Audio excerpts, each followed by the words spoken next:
Hi, welcome to my channel.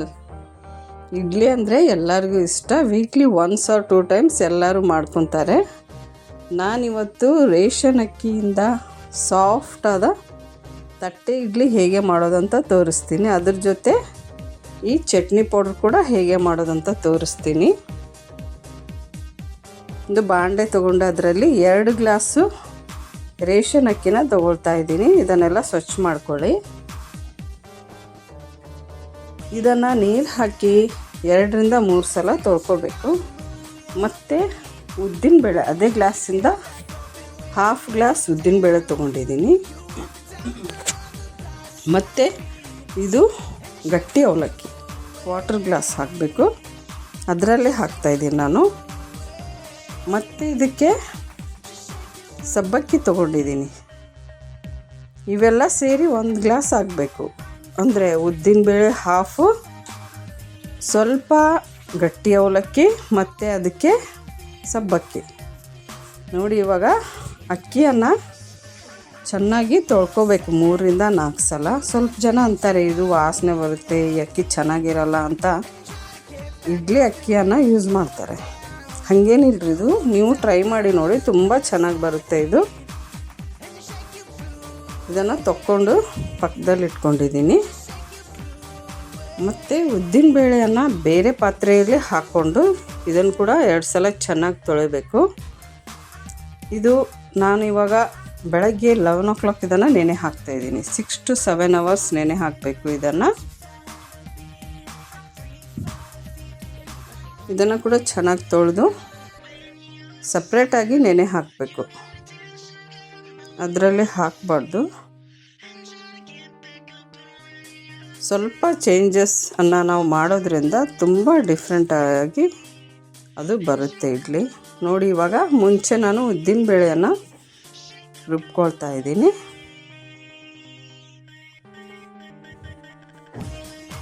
Mixie ಜಾರಲ್ಲಿ ಹಾಕ್ಕೊಂಡು ಇದನ್ನು ಮೆತ್ತಗಾಗಿ ರುಬ್ಕೊಳ್ಬೇಕು. ಇದಕ್ಕೆ ನೀರು ಬೇರೆ ನಾನೇನು ತೊಗೊಂಡಿಲ್ಲ, ಅದು ನೆನೆ ಹಾಕಿರೋ ನೀರನ್ನು ಹಾಕ್ಕೊಂಡು ರುಬ್ಕೊಳ್ತಾ ಇದ್ದೀನಿ.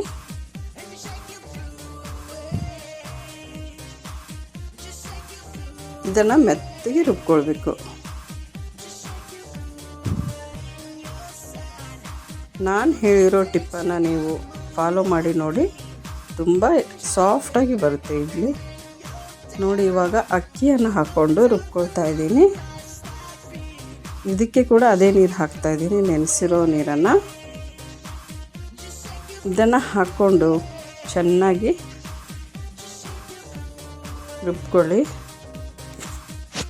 ಅಕ್ಕಿಯನ್ನು ಸ್ವಲ್ಪ ತರಿತರಿಯಾಗಿ ರುಬ್ಬೇಕು ಈ ಥರ. ಅಂದರೆ ತುಂಬ ತರಿತರಿ ಅಲ್ಲ, ತುಂಬ ಸಾಫ್ಟ್ ಕೂಡ ಅಲ್ಲ, ಸ್ವಲ್ಪ ತರಿತರಿಯಾಗಿ ಇರಬೇಕು ಅಷ್ಟೇ. ಸ್ವಲ್ಪ ಸ್ವಲ್ಪ ಅಕ್ಕಿಯನ್ನು ಹಾಕ್ಕೊಂಡು ನಾನು ರುಬ್ಕೊಳ್ತಾ ಇದ್ದೀನಿ. ಉದ್ದಿನಬೇಳೆ ಮತ್ತು ಅಕ್ಕಿ ಎಲ್ಲ ರುಬ್ಕೊಂಡಿದ್ದೀವಲ್ವ, ಇದನ್ನು ಒಂದು ಪಾತ್ರೆಗೆ ಹಾಕ್ಕೊಂಡು 5 ನಿಮಿಷ ಚೆನ್ನಾಗಿ ಮಿಕ್ಸ್ ಮಾಡಬೇಕು ಈ ಥರ ಕೈಯಿಂದ.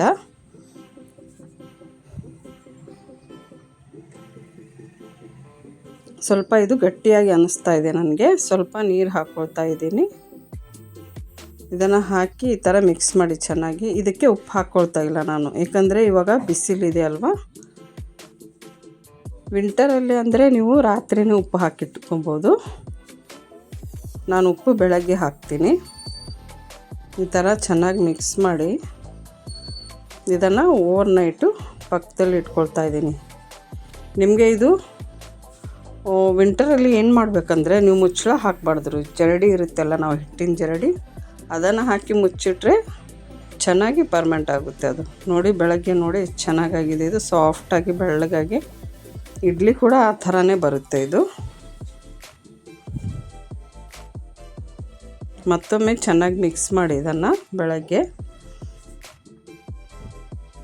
ನಾನು ಎಲ್ಲದರಲ್ಲಿ ಉಪ್ಪು ಹಾಕ್ಕೊಡ್ತಾ ಇಲ್ಲ, ನಾನು ಇದನ್ನು ಸ್ವಲ್ಪ ಹಿಟ್ಟನ್ನು ಎತ್ತಿಟ್ಕೊಳ್ತಾ ಇದ್ದೀನಿ. ಇದನ್ನು ಎಷ್ಟು ಬೇಕೋ ಅಷ್ಟೇ ತೊಗೊಂಡು ಅದರಲ್ಲಿ ಉಪ್ಪು ಹಾಕ್ಕೊಳ್ಳಿ ನೀವು.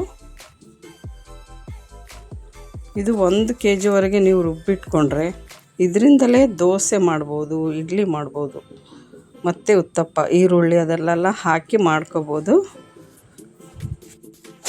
ಇದಕ್ಕೆ ಉಪ್ಪು ಹಾಕ್ಕೊಳ್ತಾ ಇದ್ದೀನಿ ನಾನು. ಉಪ್ಪು ಹಾಕ್ಕೊಂಡು ಚೆನ್ನಾಗಿ ಮಿಕ್ಸ್ ಮಾಡಿ ತಟ್ಟೆ ಇಡ್ಲಿ ಪಾತ್ರೆಗಳನ್ನು ತೊಗೊಂಡಿದ್ದೀನಿ ನಾನು.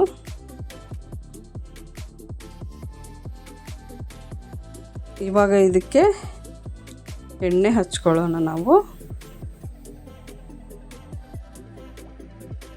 ಈ ಥರ ಎಲ್ಲ ಪಾತ್ರೆಗೆ ಎಣ್ಣೆ ಹಚ್ಕೊಳ್ತಾ ಇದ್ದೀನಿ. ಸೈಡಲ್ಲಿ ಕೂಡ ಚೆನ್ನಾಗಿ ಇದನ್ನು ಈ ಥರ ಹಚ್ಚಿ, ತುಂಬ ಈಸಿಯಾಗಿ ಬಿಟ್ಕೊಳ್ಳುತ್ತೆ ಅದು. ಈ ಥರ ಎಲ್ಲ ಪಾತ್ರೆಗೆ ಎಣ್ಣೆ ಹಚ್ಕೊಳ್ತಾ ಇದ್ದೀನಿ.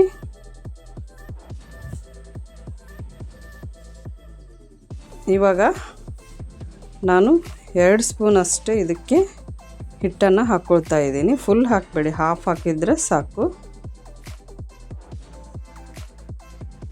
ಈ ಥರ ಎಲ್ಲ ಪಾತ್ರೆಯಲ್ಲಿ ಹಿಟ್ಟನ್ನು ಹಾಕ್ಕೊಳ್ತಾ ಇದ್ದೀನಿ ನಾನು.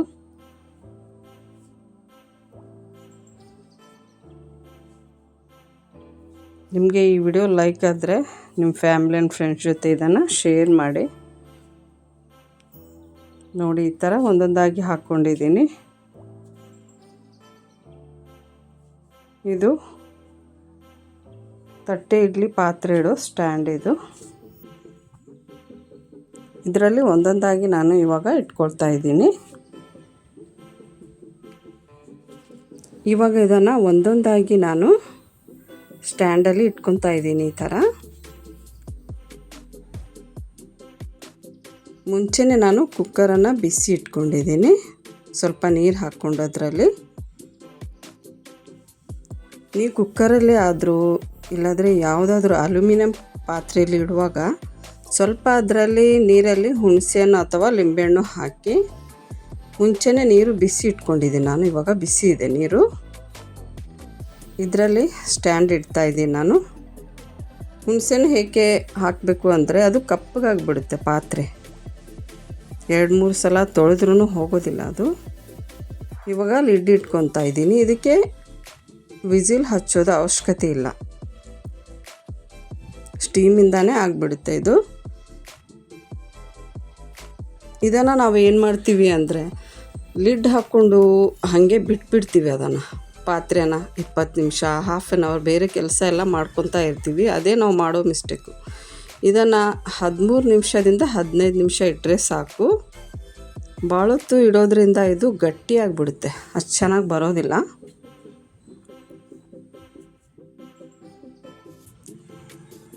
ನೀವು 13 ನಿಮಿಷ ಆದಮೇಲೆ ಒಮ್ಮೆ ಚೆಕ್ ಮಾಡ್ಕೊಳ್ಳಿ. ಏನಾದರೂ ನೈಫ್ ತೊಗೊಂಡು ಚೆಕ್ ಮಾಡಿ, ಅದು ಮತ್ತೆ ಹಿಟ್ಟು ಅಂಟ್ಕೊಳ್ತಾ ಇದೆ ಅಂದರೆ ನೀವು ಮತ್ತೆ 2 ನಿಮಿಷ ಇಡ್ಬೋದು.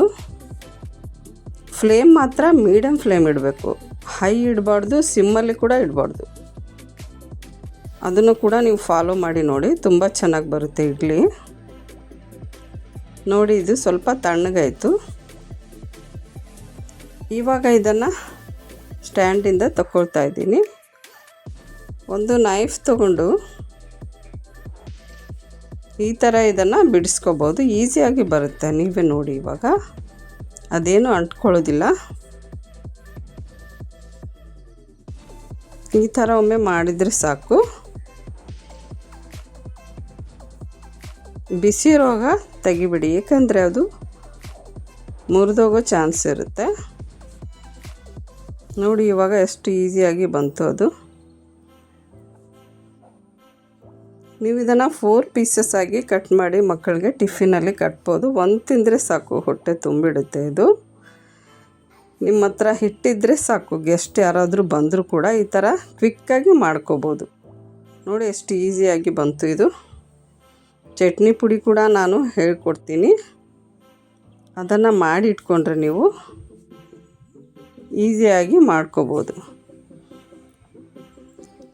ನೋಡಿ, ಈ ಥರ ನೈಫನ್ನು ಸ್ವಲ್ಪ ಒಳಗಡೆ ಇಟ್ಟು ಈ ಥರ ರೌಂಡಾಗಿ ತಿರುಗಿಸಿ, ಅದು ಈಸಿಯಾಗಿ ಬಿಟ್ಕೊಳ್ಳುತ್ತೆ. ಈ ಥರ ಒಂದೊಂದಾಗಿ ತಗೊಂಡು ನಾನು ಹಾಟ್ ಬಾಕ್ಸಲ್ಲಿ ಇಟ್ಕೊಳ್ತಾ ಇದ್ದೀನಿ. ಸಡನ್ನಾಗಿ ಗೆಸ್ಟ್ ಬಂದರೆ ಏನು ಮಾಡಬೇಕು ಅಂತ ನಮಗೆ ಟೆನ್ಷನ್ ಆಗಿಬಿಡುತ್ತೆ. ಈ ಥರ ಹಿಟ್ಟನ್ನು ನೀವು ರುಬ್ಬಿ ಫ್ರಿಜ್ಜಲ್ಲಿ ಇಟ್ಕೊಂಡ್ರೆ ನೀವು ಕ್ವಿಕ್ಕಾಗಿ ಮಾಡಿಕೊಡ್ಬೋದು. ಇವಾಗ ಕಡಾಯಿ ಇಟ್ಕೊಂಡಿದ್ದೀನಿ. ಇದರಲ್ಲಿ 1 ಕಪ್ಪು ಶೇಂಗಾ ಹಾಕ್ಕೊಳ್ತಾ ಇದ್ದೀನಿ ನಾನು. ಇದನ್ನು ಕೂಡ ಮೀಡಿಯಮ್ ಫ್ಲೇಮಲ್ಲಿ ಇಟ್ಟು ಚೆನ್ನಾಗಿ ಫ್ರೈ ಮಾಡಿ. ಈ ಪೌಡ್ರನ್ನು ನೀವು 1 ರಿಂದ 2 ತಿಂಗಳು ನೀವು ಸ್ಟೋರ್ ಮಾಡಿ ಇಟ್ಕೋಬೋದು. ಇದನ್ನು ದೋಸೆ ಮೇಲೆ, ಇಡ್ಲಿ ಮೇಲೆ ಹಾಕ್ಕೋಬೋದು. ಮತ್ತು ಬಿಸಿ ಬಿಸಿ ರೈಸ್ ಜೊತೆ ತುಪ್ಪ ಹಾಕ್ಕೊಂಡು ತಿಂದರೆ ಮಾತ್ರ ಸಖತ್ತಾಗಿರುತ್ತೆ.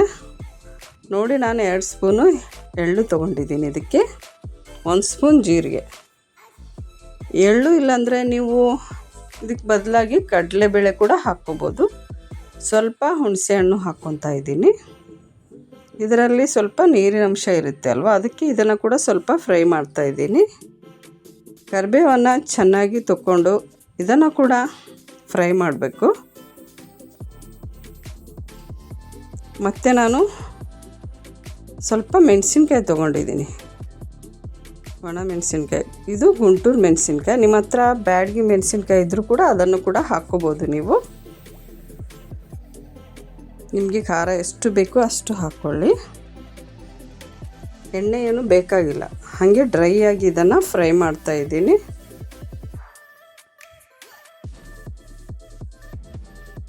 ನೋಡಿ, ಇದು ಸ್ವಲ್ಪ ಕಲರ್ ಚೇಂಜ್ ಆಯಿತು, ಸಾಕು. ಇವಾಗ ಇದನ್ನೆಲ್ಲ ಒಂದು ಪಾತ್ರೆಗೆ ಹಾಕ್ಕೊಂಡು ತಣ್ಣಗಾಗಕ್ಕೆ ಬಿಡಬೇಕು ನೀವು.